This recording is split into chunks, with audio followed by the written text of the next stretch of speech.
Welcome, it's me, John Ross, and I'm here with another fun-filled science activity for you today. In today's activity, we're going to be exploring sound, and in the state of South Carolina, we really begin getting into sound in 4th grade. And we're going to specifically be exploring how altering the length of an object impacts its pitch. So, to do so, I like to provide my students with a xylophone. At that point, I allow them to explore their xylophone because let's be real, they're super excited and they're going to get to make some noise. So I start out by allowing them to beat and cling and clang and strum their xylophone for about a minute or so. Then I say, come on back to me. They come back.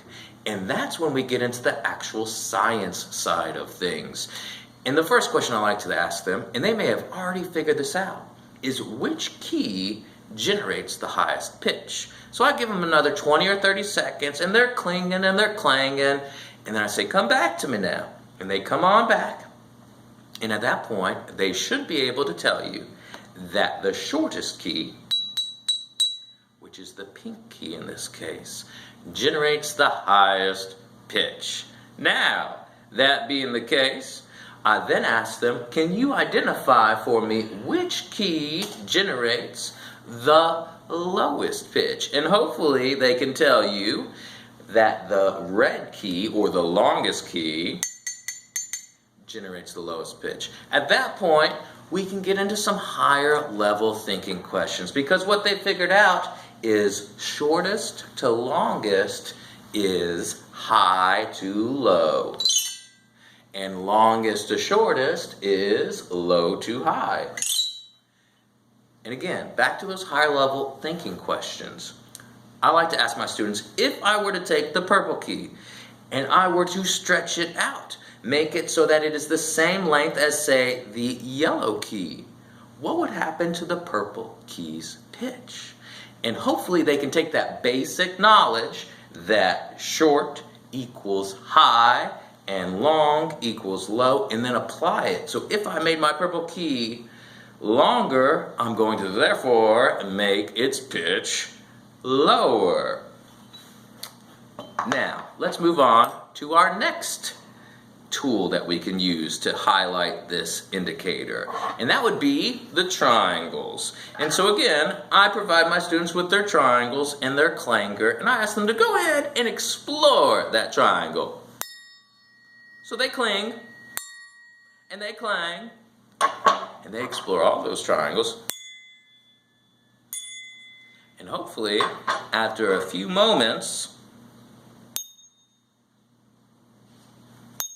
they should be able to recognize that the blue triangle generates the lowest pitch because its sides are the longest out of the 3 triangles.